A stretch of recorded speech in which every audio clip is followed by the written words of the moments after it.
সম্পত্তি হস্তান্তর করার ক্ষেত্রে যদি কেউ কোনো শর্ত দিয়ে থাকে তখন সেই ক্ষেত্রে আপনার করণীয় কী, বা শর্ত দিলে সেই শর্তটা কি বৈধতা পায় না বৈধতা পায় না, সেই বিষয় নিয়ে আজকের আমাদের আলোচনা সাজানো হয়েছে। সম্পত্তি হস্তান্তর করার সময় যদি কেউ কোনো শর্ত জুড়ে দেয়, তার আগে একটু বলে নিই, সম্পত্তি হস্তান্তর মানেই হচ্ছে স্থাবর সম্পত্তি হস্তান্তর। কেননা এই সম্পত্তি হস্তান্তর আইনে স্থাবর সম্পত্তির বিষয় নিয়ে আলোচনা করা হয়েছে, অস্থাবর সম্পত্তির বিষয় নিয়ে তেমন কোনো আলোচনা করা হয়নি। এই কারণে এই আইনটিকে কিন্তু এক্সহাস্টিভ ল বলা হয় না, অর্থাৎ স্বয়ংসম্পূর্ণ আইন এই আইনটিকে বলা হচ্ছে না। আমরা যখন সম্পত্তি হস্তান্তর করতে যাব তখন সেই ক্ষেত্রে আমাদেরকে আরও কিছু লয়ের উপর প্রাধান্য দিতে হবে, অর্থাৎ আরও কিছু ল আমাদেরকে হেল্প নিতে হবে, স্টাডি করতে হবে।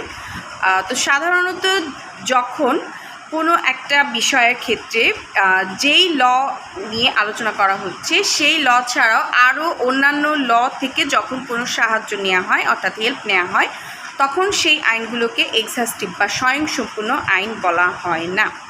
সো যেহেতু সম্পত্তি হস্তান্তরের ক্ষেত্রে আমাদেরকে সম্পত্তি হস্তান্তর আইন 1882 ছাড়াও তামাদি আইন 1908, এছাড়াও CPC the code of civil procedure 1908 এবং পাশাপাশি রেজিস্ট্রেশন অ্যাক্ট 1908-এরও আমাদের হেল্প নিতে হচ্ছে। তাছাড়াও আরও কিছু লয়ের ক্ষেত্রেও আমাদেরকে হেল্প নিতে হয়।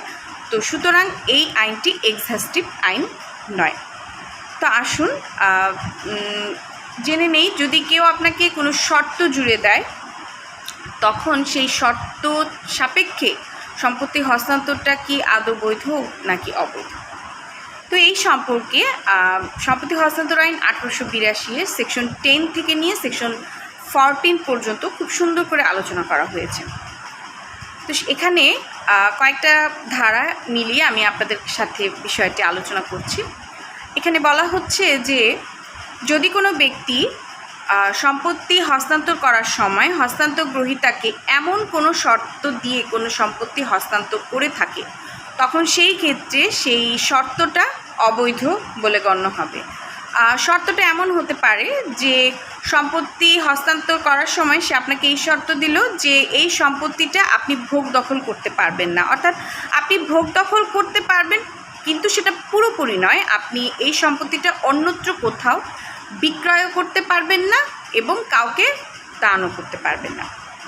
তো এই ধরনের শর্ত যদি আপনাকে জুড়ে দেওয়া হয় তখন সেই ক্ষেত্রে এই শর্তটা অবৈধ হবে, কিন্তু হস্তান্তরটা কিন্তু বৈধই থাকছে। এখন দুইটি ক্ষেত্রে আবার এই শর্তগুলো বৈধ থাকছে। দুইটি ক্ষেত্র কি? একটা হচ্ছে যদি ইজারা দাতার কাছে দেওয়া হয়, অর্থাৎ একটা শর্ত হচ্ছে যদি ইজারা গ্রহীতার কাছে এই শর্ত রাখা হয়। ইজারা গ্রহীতা বলতে আপনি ভাড়া দিলেন, ভাড়াটিয়াকে যদি আপনি এই শর্ত দেন তখন সেই ক্ষেত্রে এই শর্তটা বৈধতার ক্ষেত্রে, কেননা ভাড়াটিয়া শুধুমাত্র সম্পত্তিটা ভোগই করতে পারবে, সেই সম্পত্তিটা অন্যত্র কোথাও বিক্রয় করতে পারছে না, কেননা এই সম্পত্তির মালিক কিন্তু ভাড়াটিয়া নয়, এই সম্পত্তির মালিক কিন্তু আপনি তাকে ভাড়া দিয়েছেন, অর্থাৎ আপনি তাকে থাকতে দিয়েছেন, তার বিনিময়ে আপনি তার কাছ থেকে অর্থ নিচ্ছেন। তো সেই ক্ষেত্রে এই সম্পত্তির যে যদি কোনো শর্ত দেওয়া হয়, অর্থাৎ হস্তান্তরকারী যদি হস্তান্তর গ্রহীতাকে কোনো শর্ত দেয় তখন সেইটা কিন্তু বৈধ থাকছে। তো ইজারা গ্রহীতা ছাড়া আর হচ্ছে আপনার যদি কোনো বিবাহিত মহিলা, অর্থাৎ হিন্দু, মুসলিম, খ্রিস্টান, বৌদ্ধ এরা ছাড়া অন্য কোনো বিবাহিত মহিলাকে যদি এমন কোনো আপনার শর্ত দেওয়া হয় তবে সেই ক্ষেত্রে সেই শর্তটাও বৈধ। তবে সে যতদিন বিবাহিত থাকছেন ততদিন, যদি সে বিধবা হয়ে যায় তখন সেই ক্ষেত্রে আবার এটা প্রযোজ্য না।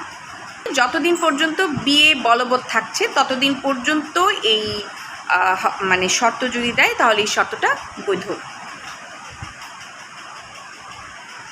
তার মানে আমরা যা দেখলাম এখানে বলা হচ্ছে যে যদি হস্তান্তরকারী হস্তান্তর গ্রহীতাকে এমন কোনো শর্তে হস্তান্তর করে থাকে যে শর্তটা হচ্ছে আপনি সম্পত্তি ভোগ দখল করতে পারবেন, কিন্তু অন্যত্র কোথাও বিক্রয় করতে পারবেন না বা কাউকে দান করতে পারবেন না। তখন সেই ক্ষেত্রে দুইটা ক্ষেত্র ছাড়া এই ধরনের শর্ত বাতিল বলে গণ্য হবে, অর্থাৎ অবৈধ হবে, এবং হস্তান্তরটা কিন্তু বৈধই থাকবে, অর্থাৎ হস্তান্তরটা কিন্তু বাতিল হবে না।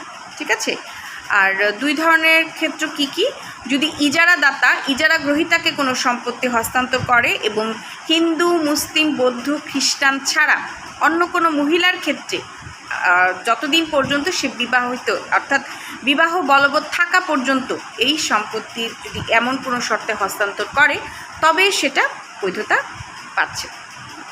আচ্ছা, এরপর ধরুন এমন কোনো শর্ত আপনাকে দেয়া হলো, মানে দান অথবা বিক্রয়ের মাধ্যমে আপনাকে দেওয়া হলো এবং বলা হলো যে এই সম্পত্তিটা আপনি পুরোপুরি ভোগ দখল করতে পারবেন না, অর্থাৎ আংশিক ভোগ দখল করতে পারবেন।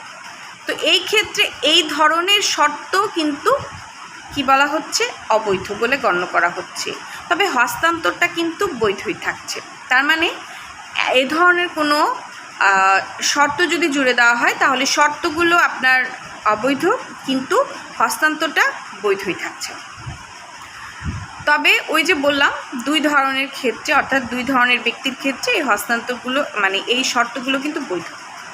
ঠিক আছে? যেমন ওই যে বললাম যে ইজারাদাতা যদি ইজারা গ্রহীতাকে দেয়, আর কোনো মহিলা যা মানে বিবাহ বলবৎ থাকা অবস্থায়। এখন আসুন আরও একটা শর্ত দেওয়া হলো, যে কেউ যদি দেউলিয়া হয়ে যায়, মানে হস্তান্তরকারী হস্তান্তর গ্রহীতাকে এমন কোনো শর্তে হস্তান্তর করলো সম্পত্তিটা, অর্থাৎ তার স্থাবর সম্পত্তিটা, যে সে যদি দেউলিয়া হয়ে যায় তখন এই সম্পত্তির উপর তার আর কোনো ভোগ দখল থাকছে না। এই সম্পত্তির সকল অধিকার, অর্থাৎ দায় দায়িত্ব, কর্তব্য, অধিকার সব কিছু হস্তান্তরকারীর কাছে ফিরে যাবে। তো এই ধরনের শর্ত দিয়েও যদি কেউ হস্তান্তর করে থাকে, তখন এই শর্তটাও কিন্তু অবৈধ। অর্থাৎ সে দেউলিয়া হয়ে গেলেই যে এই সম্পত্তির সব কিছু আবার পুনরায় হস্তান্তরকারীর কাছে চলে যাবে, এই ধরনের কোনো শর্তে কেউ কাউকে কোনো প্রপার্টি হস্তান্তর করতে পারে না।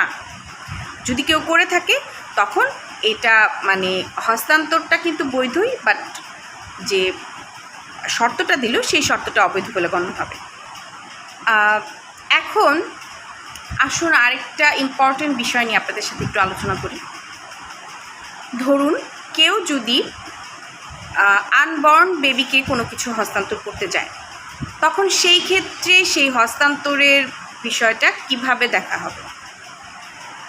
এটাকে বলা হয় ডকট্রিন অফ ইন্টারভিউর, অর্থাৎ ট্রান্সফার প্রপার্টি অ্যাক্ট 1882 এর আন্ডারে এই বিষয়টাকে বলা হচ্ছে ডকট্রিন অফ ইন্টারভিউর, অর্থাৎ বেনিফিট অফ আনবর্ন পারসন। এখন এই বেনিফিট অফ আনবর্ন পারসনটা কী, এই বিষয়টা যদি আমরা জানতে চাই তাহলে আমাদেরকে সেকশন 13 এবং সেকশন 14 নিয়ে আলোচনা করতে হবে। ওকে, সেকশন 13 এর আন্ডারে যে বিষয়টা বলা হচ্ছে, এখানে বলা হচ্ছে যে যদি কোনো ব্যক্তি কোনো আনবর্ন বেবিকে হস্তান্তর করতে চায় তাহলে সে সরাসরি ওই আনবর্ন বেবিকে হস্তান্তর করতে পারবে না। এক্ষেত্রে তাকে একজন অজাত ব্যক্তিকে হস্তান্তর করতে হলে তাকে একজন মধ্যবর্তী ব্যক্তি নিয়োগ করতে হবে। মধ্যবর্তী ব্যক্তি নিয়োগ মানে কি? মানে এমন কোনো ব্যক্তিকে সম্পত্তিটা ট্রাস্টি আকারে হস্তান্তর করতে হবে যে ওই আনবর্ন বেবি জন্মগ্রহণ করার পর ওই সম্পত্তিটা তার হবে, অথবা এমন কোনো শর্ত দিয়ে হস্তান্তর করতে পারে যে ওই ব্যক্তি মানে আনবর্ন বেবি যে মানে অজাত সন্তান যে সে জন্মগ্রহণ না করা পর্যন্ত এই সম্পত্তিটার যাবতীয় অধিকার, দায় দায়িত্ব মধ্যবর্তী ব্যক্তি যে সে ব্যক্তির উপর থাকবে, এবং সেই অজাত সন্তান জন্মগ্রহণ করে ফেলার পর অথবা 18 বছর পূর্ণ হবার পর ওই সম্পত্তির যাবতীয় অধিকার, দায় দায়িত্ব সব কিছু অজাত ব্যক্তি বরাবর চলে যাবে, অর্থাৎ যে সন্তান জন্মগ্রহণ করলো সেই সন্তানের বরাবর চলে যাবে। এক্ষেত্রে কিছু শর্ত আছে। শর্তগুলো হচ্ছে আপনার এই যে মধ্যবর্তী ব্যক্তিকে যে সম্পত্তিটা হস্তান্তর করা হলো, এই ব্যক্তি জীবিত থাকা অবস্থায় অবশ্যই সেই সন্তানকে জন্মগ্রহণ করতে হবে। যদি এই ব্যক্তি জীবিত থাকা অবস্থায় ওই সন্তান জন্মগ্রহণ না করে তখন কিন্তু এই ধরনের হস্তান্তরটা কোনো বৈধতা পাবে না, অর্থাৎ এই ধরনের হস্তান্তরগুলো অবৈধ বলে গণ্য করা হবে। আর পুরোপুরি সম্পত্তি হস্তান্তর করতে হবে। মনে করেন যে 10% একটা জায়গা, সেই 10% জায়গার মধ্যে 6% জায়গা আপনি দান করলেন মধ্যবর্তী যে সন্তান, অর্থাৎ অজাত সন্তান বরাবর আপনি বললেন যে হ্যাঁ 10% জায়গায় অজাত সন্তানের নামে আমি দিলাম, কিন্তু 6% জায়গা এই মধ্যবর্তী ব্যক্তি যে, অর্থাৎ যাকে বলা হলো যে জন্মগ্রহণ না করা পর্যন্ত বা 18 বছর না হওয়া পর্যন্ত সে দেখাশোনা করবে, তার সমস্ত অধিকার মানে সম্পত্তির অধিকার দায় দায়িত্ব তার উপর বর্তাবে, তাকে দিয়ে আমি দিলাম, এই ধরনের হস্তান্তর হবে না। মানে পুরোপুরি সম্পত্তি হস্তান্তর করে ফেলতে হবে অজাত সন্তানকে। আপনি যদি 10%-এর কথা বলেন তবে আপনাকে 10% জায়গা পুরোটাই হস্তান্তর করতে হবে। 6% জায়গা হস্তান্তর করলেন আর বাকি 4% করলেন না, এটা হবে। ঠিক আছে, এটা একটা। আর দ্বিতীয় বিষয়টা বললামই যে ওই মানে মধ্যবর্তী ব্যক্তিটা জীবিত থাকা অবস্থায় ওই সন্তানটাকে জন্মগ্রহণ করতে হবে আর পুরোপুরি সম্পত্তি হস্তান্তর করতে হবে। আর হচ্ছে আপনার মধ্যবর্তী ব্যক্তি যে থাকবে, যাকে হস্তান্তর করবে, তাকে ট্রাস্টি আকারে দেওয়া হবে, অর্থাৎ ট্রাস্টি আকারে তাকে সম্পত্তিটা হস্তান্তর করা হবে। এই ধরনের শর্তে আনবর্ন বেবিকে সম্পত্তি হস্তান্তর করতে পারেন একজন জীবিত ব্যক্তি। আচ্ছা, এখন যদি কেউ মনে করেন যে পাবলিক প্রপার্টি অর্থাৎ জনস্বার্থে যদি কেউ কোনো সম্পত্তি হস্তান্তর করে থাকে, তখন সেই ক্ষেত্রে কিন্তু এই যে 14 ধারার যে শর্ত বা 13 ধারার যে শর্ত, এই শর্তগুলো কিন্তু কোনো প্রাধান্য পাচ্ছে না। অর্থাৎ আপনি যদি জনস্বার্থে জনকল্যাণের উদ্দেশ্যে যদি কোনো সম্পত্তি হস্তান্তর করে থাকেন, তখন সেক্ষেত্রে আপনার কোনো শর্ত কোনো প্রাধান্য পাচ্ছে না, সেক্ষেত্রে আপনি নির্দ্বিধায় আপনার সম্পত্তিটা হস্তান্তর করতে পারেন। অর্থাৎ এটাকে বলা হয় দান, ওয়ান কাইন্ড অফ দান স্বরূপ হিসেবে আপনি আপনার সম্পত্তিটা হস্তান্তর করছেন। এখন আরেকটা বিষয় নিয়ে আলোচনা করি আপনাদের সাথে, সেটা হচ্ছে ভেস্টেড ইন্টারেস্ট। এই ভেস্টেড ইন্টারেস্টের মানেটা কি? ভেস্টেড ইন্টারেস্ট মানে হচ্ছে আপনার কায়েমি স্বার্থ। কায়েমি স্বার্থ জিনিসটা কি, এটা এই আইনেরই সেকশন 19-এ আলোচনা করা হয়েছে, অর্থাৎ 19 ধারায় এখানে বলা হচ্ছে এই ভেস্টেড ইন্টারেস্ট বা কায়েমি স্বার্থ সম্পর্কে। এখানে বলা হচ্ছে যে যদি এমন কোনো শর্ত দিয়ে কোনো সম্পত্তি হস্তান্তর করা হয় যে সম্পত্তিটা হস্তান্তর করার পর কবে থেকে ওই সম্পত্তির উপর হস্তান্তর গ্রহীতার ভোগ দখল সৃষ্টি হবে, ভোগ দখল গ্রহণ করতে পারবে সে, এই ধরনের কোনো শর্ত যদি না দেয়া থাকে বা এখন থেকেই সে ওই সম্পত্তির উপর ভোগ দখল করতে পারবে বা ভবিষ্যতের কোনো একটা ডেট থাকলো যে ওই ডেট থেকে সে সম্পত্তি হস্তান্তর করতে পারে, মানে সম্পত্তির উপর তার ভোগ দখল সৃষ্টি হবে, এই ধরনের কোনো শর্ত যদি জুড়ে দেওয়া থাকে, তখন সেটাকে বলা হয় কায়েমি স্বার্থ বা ভেস্টেড ইন্টারেস্ট। আর এই ভেস্টেড ইন্টারেস্ট বা কায়েমি স্বার্থ বিষয়টাও কিন্তু পাবলিক মানে প্রপার্টির ক্ষেত্রে, অর্থাৎ পাবলিক প্রপার্টি বলতে আপনার না, এই ভেস্টেড ইন্টারেস্ট বা কায়েমি স্বার্থ বিষয়টাও কিন্তু আপনার যদি আপনি জনকল্যাণের স্বার্থে হস্তান্তর করে থাকেন, তখন সেই ক্ষেত্রে কিন্তু এটা প্রযোজ্য হবে না। অর্থাৎ সোজা হিসাব, আপনি জনস্বার্থে জনকল্যাণে যদি কোনো সম্পত্তি হস্তান্তর করেন, তখন সেই ক্ষেত্রে কোনো শর্তই প্রযোজ্য হবে না। বলা হয়েছে শুধুমাত্র যে যদি কেউ কোনো সম্পত্তির উপর শর্ত জুড়ে দেয়, অর্থাৎ সম্পত্তি হস্তান্তরের ক্ষেত্রে যদি কেউ কোনো শর্ত জুড়ে দেয়, তখন সেই ক্ষেত্রে এই শর্তটা কতটুকু বৈধ বা কতটুকু বৈধতা পাচ্ছে না, এই বিষয়গুলো নিয়ে আলোচনা করার চেষ্টা করেছি। আশা করি আপনার বিষয়টি বুঝতে পেরেছেন।